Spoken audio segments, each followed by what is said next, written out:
Marc Fesneau, heureusement que le gouvernement a pu compter sur la bonne volonté du Parlement pour faire adopter ce projet de loi dans les meilleurs délais. Je crois que c'est heureux pour tout le monde. Je crois que les Français attendaient, suite aux déclarations du président de la République, il y a seulement 10 jours, que nous puissions, entre le gouvernement et les deux assemblées, faire un travail qui permette de répondre dans l'urgence à un certain nombre de choses qui avaient pu être exprimées. Il y avait besoin aussi de pouvoir apaiser la crise que nous avions vécue.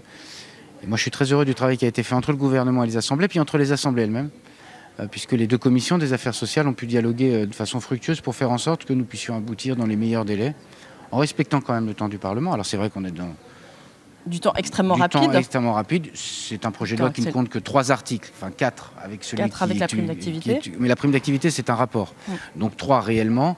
Donc c'est pas un texte de loi très profond. On sait les mesures, elles sont tout à fait ciblées. Mais c'est bien qu'il y ait un débat, même s'il est très rapide, qu'il y ait quand même un débat et que les deux assemblées puissent travailler avec le gouvernement. Moi, je trouve que c'est un bon signe.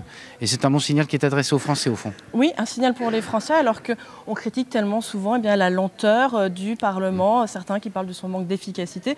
Là, on peut dire que ce n'est pas le cas. Là, on peut dire que ça n'est pas le cas. Ça ne veut pas dire que parfois il ne faut pas des débats plus longs. Il y a des débats, il y a des tas de débats sur lesquels il y a besoin qu'il y ait un moment de dialogue et de discussion, un moment de réflexion pour l'Assemblée nationale, pour le Sénat. Mais ça prouve aussi qu'effectivement, quand on a des moments d'urgence comme ceux que nous avons pu vivre ces dernières semaines, les deux assemblées peuvent se mettre en mouvement, le gouvernement également, pour faire en sorte d'aller vite. Et c'est une bonne nouvelle. Il faut trouver un équilibre entre les deux.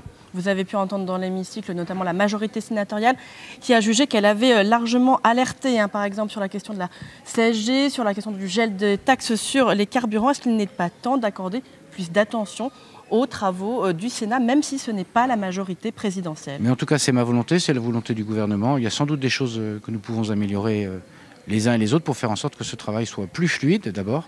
Et là, on a pu le voir. Un manque d'écoute qui a été accordé aussi à une opposition parce qu'elle est de l'opposition. Mais pas seulement à l'opposition. Je pense que c'est bien que nous puissions être en écoute et en interaction plus grande avec l'opposition, mais aussi avec la majorité. Ou avec la majorité et aussi avec l'opposition.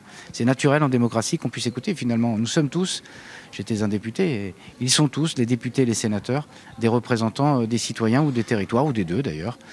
Et donc c'est bien que nous soyons en dialogue permanent entre ceux qui sont chargés de représenter les attentes et ceux qui sont chargés de mettre en œuvre une politique et un programme. Et moi, je le fais assez tranquillement, et je pense qu'assez tranquillement, on peut le faire. Après, le gouvernement a ses responsabilités, la majorité et l'opposition ont leurs responsabilités. Mais c'est bien qu'on puisse dialoguer.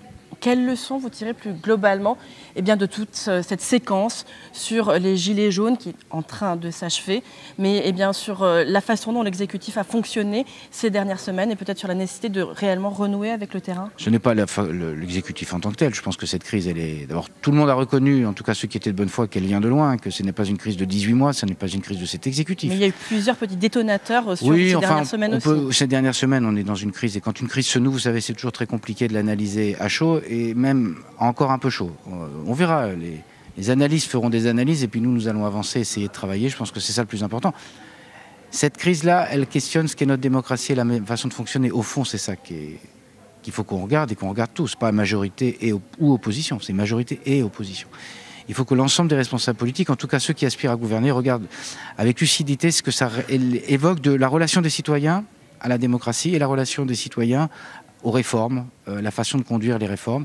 Et donc je pense que c'est une façon aussi de regarder avec une autre perspective ces réformes que nous aurons à mener.